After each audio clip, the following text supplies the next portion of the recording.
السلام علیکم ورحمۃ اللہ وبرکاتہ۔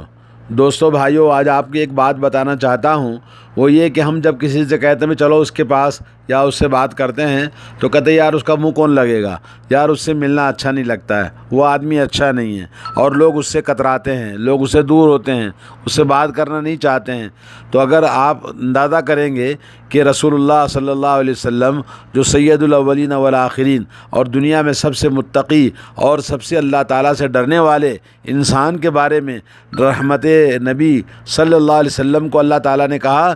بما رحمت من اللہ لنت لہم، بس اے نبی صلی اللہ علیہ وسلم، اللہ تعالیٰ کی رحمت سے ان کے لیے آپ نرم ہوئے ہیں۔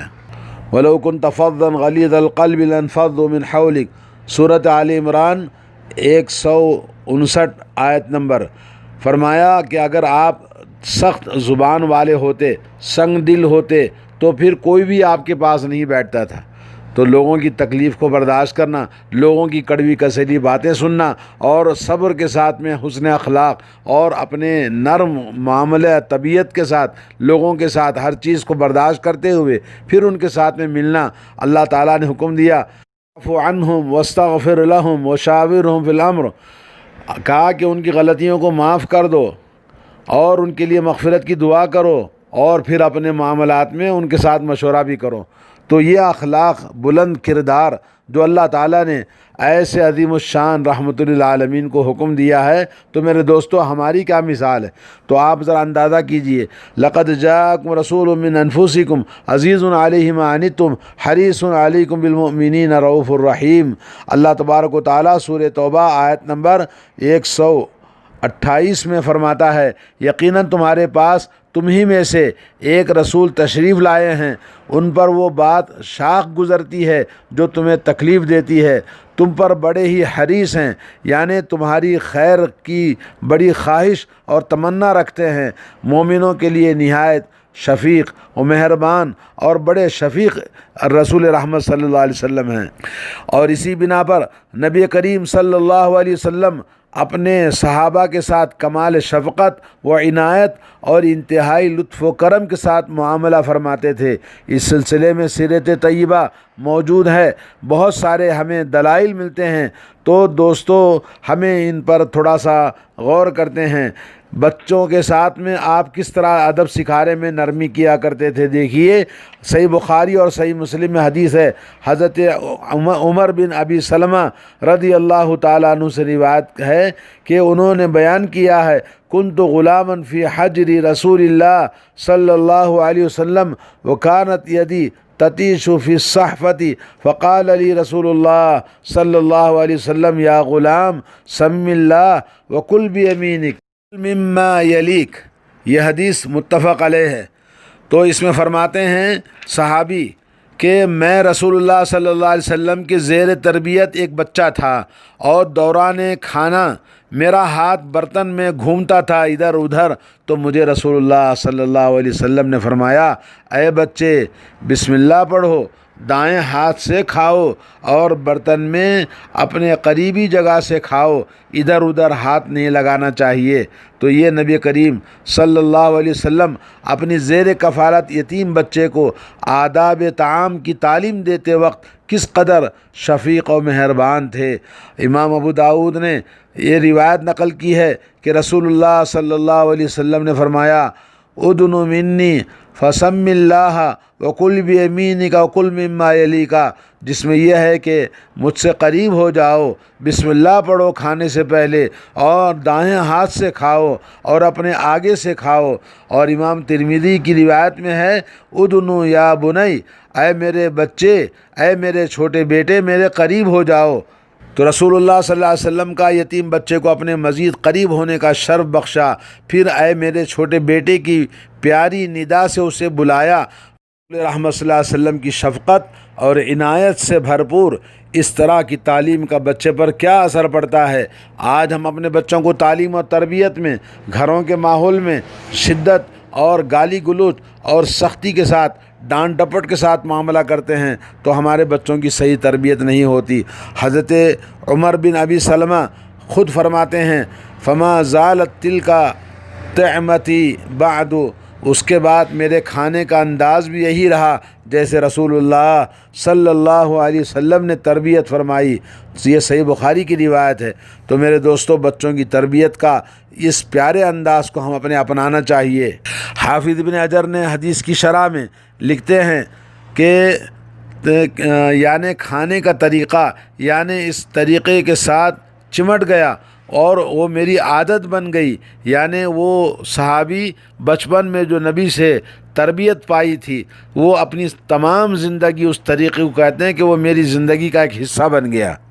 آئیے ایک اور قصہ میں آپ کو سناتا ہوں جس کو امام مسلم نے حضرت معاویہ بن حکم سلمی رضی اللہ تعالیٰ عنہ سے نقل کیا ہے۔ انہوں نے بیان کیا کہ بین انا اصلی مع رسول اللہ صلی اللہ علیہ وسلم اذ عطس رجل من القوم فقلت يرحمك الله فرماني القوم بأبصارهم فقلت واثك لأمياه ما شأنكم تنظرون إلي فجعلوا يضربون بأيديهم على أفخاذهم فلما رأيتهم يسمتونني لكني سكت۔ حضرت معاویہ بن حکم السلمی کہتے ہیں، جب میں رسول اللہ صلی اللہ علیہ وسلم کی امامت میں نماز پڑھ رہا تھا ایک مرتبہ، تو لوگوں میں سے ایک شخص نے چھینک ماری تو میں نے کہا الحمدللہ، اللہ تعالیٰ تجھ پر رحم فرمائے۔ یہ سن کر لوگوں نے مجھے اپنی نگاہوں کا نشانہ بنایا۔ میں نے کہا تمہیں مائیں گم کر دیں، تمہیں کیا ہو گیا کہ میری طرف دیکھ رہے ہو؟ تو انہوں نے اپنے ہاتھوں کو اپنی رانوں پر مارنا شروع کر دیا۔ جب میں نے دیکھا کہ وہ مجھے خاموش کرا رہے ہیں، تو یعنی خاموش رہنے کا اشارہ کر رہے ہیں، تو پھر میں چپ ہو گیا، یعنی بادل ناخواستہ جب میں خاموش ہو گیا۔ جب نبی کریم صلی اللہ علیہ وسلم نماز سے فارغ ہوئے، میرے ماں باپ آپ پر فدا ہوں، میں نے آپ صلی اللہ علیہ وسلم سے اچھا تعلیم دینے والا نہ معلم دیکھا، نہ آپ سے بہتر کسی اور کو تربیت کرنے والا دیکھا، نہ آپ کے بعد میں ایسا کوئی معلم اور نہ کوئی مربی دیکھا۔ اللہ تعالیٰ کی قسم، نہ آپ صلی اللہ علیہ وسلم نے مجھے جھڑکا، نہ مارا، نہ ہی گالی دی۔ آپ نے فرمایا بلا شک و شبہ اس نماز میں لوگوں کی کسی بھی قسم کی گفتگو کرنا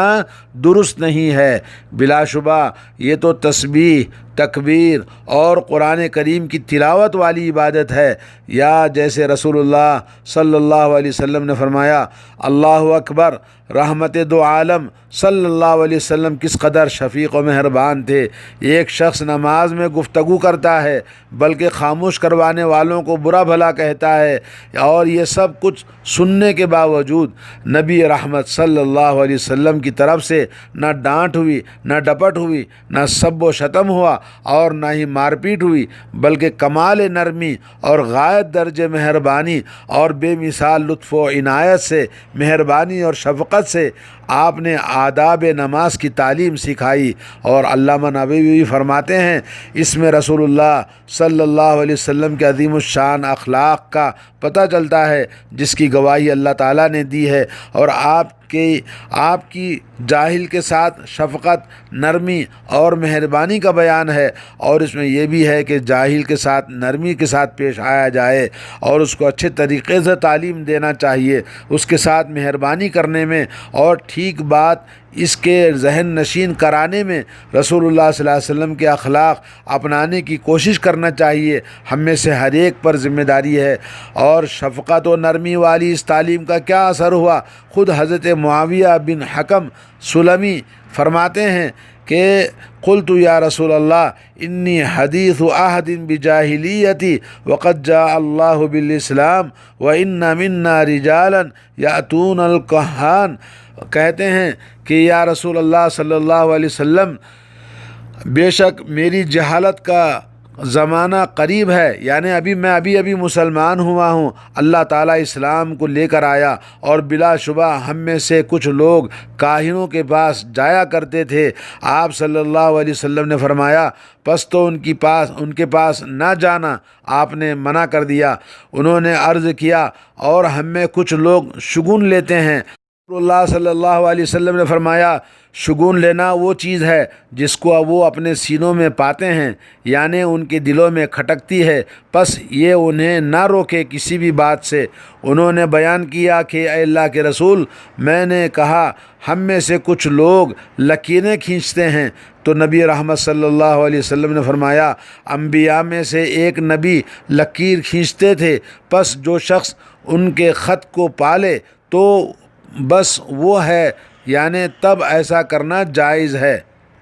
یہ صحیح مسلم میں حدیث آئی ہے، لیکن یہ نبی کریم صلی اللہ علیہ وسلم کا فرمانا کہ جس شخص کی لکیر اس نبی کی لکیر کے موافق ہو اس کے لیے ایسا کرنا جائز ہے، لیکن چونکہ نبی کی لکیر سے موافقت کے متعلق علم یقینی ہمارے دائرے استطاعت میں نہیں ہے، اس لیے اب ایسی لکیریں کھینچنا حرام ہے، اور اس کی ممانعت پر علماء کا اتفاق ہے۔ تو کوئی بھی انسان لکیر کھینچ کر کسی کو کوئی غیب کی بات بتاتا ہے تو وہ حرام ہے، اگر اس کو کوئی مانتا ہے تو وہ ایمان سے خارج ہو جائے گا۔ اب اس حدیث سے آپ کو کیا معلوم ہوا؟ کریم صلی اللہ علیہ وسلم کی نرمی اور حسن اخلاق سے تعلیم دینا، آپ پر رنگ دکھایا اور آپ اسلام کو سمجھ گئے۔ زمانے جاہلیت کی ان کی غلطیوں سے انہوں نے توبہ کیا، چنانچہ انہوں نے زمانے جاہلیت میں منتشر باتوں کے متعلق نبی رحمت صلی اللہ علیہ وسلم سے دریافت کیا تاکہ اگر وہ ناجائز ہوں تو ان سے اجتناب کر لیا جائے۔ صرف یہی نہیں بلکہ ان کی شخصیت میں ایسا انقلاب آیا کہ سننے والا حیران و ششدر رہ جاتا ہے۔ انہوں نے چاہا کہ زمانے جاہلیت کی خطاؤں کا کفارہ معلوم ہو جائے تو اس کو ادا کر کے اپنے دامن کو گناہوں سے پاک کر لیں۔ تو اس قصے سے یہ بات واضح ہوئی کہ معاویہ سلمی نے رسول اللہ صلی اللہ علیہ وسلم سے ایک ہی مجلس میں کئی سوالات کیے، آپ ان پر نہ خفا ہوئے اور نہ ہی آپ نے کوئی بیزارگی کا اظہار کیا، بلکہ ہر ایک سوال کا جواب دیا۔ آج ہمارے یہاں مربی اور تعلیم دینے والے والدین ہوں یا استاد ہوں، چھوٹی چھوٹی باتوں پر اچڑ جاتے ہیں، ناراض ہو جاتے ہیں، اور یہ تعلیم کا طریقہ نہیں ہے۔ مسجد میں پیشاب کرنے والے کو سمجھانے میں نرمی کا جو معاملہ رسول اللہ صلی اللہ علیہ وسلم سے ثابت ہے کہ ایک دفعہ ہم رسول اللہ صلی اللہ علیہ وسلم کے ساتھ مسجد میں بیٹھے ہوئے تھے، ایک بدو آیا، اس نے کھڑے ہو کر پیشاب کر دیا مسجد میں، تو رسول اللہ صلی اللہ علیہ وسلم کے صحابہ نے کہا رک جا رک جا، تو رسول اللہ صلی اللہ علیہ وسلم نے فرمایا اس کو نہ روکو، اسے چھوڑ دو۔ انہوں نے اس کو چھوڑ دیا یہاں تک کہ اس نے پیشاب کر لیا۔ پھر رسول اللہ صلی اللہ علیہ وسلم نے اس کو اپنے پاس بلایا اور کہا کہ بے شک یہ مسجدیں اللہ عز و جل کے ذکر، نماز اور قرآن مجید کے لیے ہوتی ہیں۔ رسول اللہ صلی اللہ علیہ وسلم کا پیار سے سمجھانا اس آدمی کو اسلام میں وہ داخل کر دیا۔ اللہ کے نبی صلی اللہ علیہ وسلم کے اخلاق، ہر کام میں نرمی کے متعلق ایک دوسرے مقام پر اللہ کے نبی صلی اللہ علیہ وسلم کا فرمان ہے کہ باب قول النبی یسروا ولا تعسروا وکان یحب التخفیف والتسری علی الناس، یعنی نبی کریم صلی اللہ علیہ وسلم آسانی پیدا کرو اور سختی نہ کرو، اور آپ صلی اللہ علیہ وسلم کے لوگوں کے ساتھ تخفیف اور آسانی کو پسند کرنے کے متعلق احادیث کے اندر بہت ساری باتیں مذکور ہیں۔ خلاصہ کلام یہ ہے کہ نبی رحمت صلی اللہ علیہ وسلم اپنے صحابہ کو لطف و کرم، نرمی، مہربانی، شفقت سے تعلیم دیا کرتے تھے۔ البتہ یہاں یہ بات پیش نظر رہے، بسا اوقات رسول اللہ صلی اللہ علیہ وسلم دوران تعلیم کبھی خفگی اور غصے کا بھی اظہار فرمایا کرتے تھے۔ جن اوقات میں نبی کریم صلی اللہ علیہ وسلم ناراض ہوتے تھے ان میں سے 3 باتیں درج ذیل ہیں۔ بیکار اور موجب مشقت سوال پر، نمبر 1۔ نمبر 2، سمجھدار شخص کے بات سمجھنے میں کوتاہی پر۔ نمبر 3، کسی شخص کی غیر متوقع غلطی پر آپ کبھی خفگی کا اظہار فرماتے، ورنہ آپ کی تربیت صحابہ کرام کے ساتھ میں نرمی اور حسن اخلاق اور بلند عظیم الشان صحبت، مسکراتے ہوئے اور اچھے انداز سے آپ صبر و تحمل کے ساتھ تعلیم دیا کرتے تھے۔ یہی انداز ہمیں چاہیے اپنے بچوں کی تعلیم کے لیے، اپنے دوستوں کے ساتھ معاملہ کرتے ہوئے، یا معلم ہے تو طلباء کے ساتھ میں، تو اس طرح اللہ تبارک و تعالیٰ بہت زیادہ فائدہ پہنچائے گا اور اچھی تربیت ہوگی، اور جن کی تربیت ہم کرتے ہیں وہ ساری زندگی اس بات کو نہیں بھولیں گے۔ اللہ تعالیٰ ہم سب کو توفیق عطا فرمائے۔ السلام علیکم ورحمۃ اللہ وبرکاتہ۔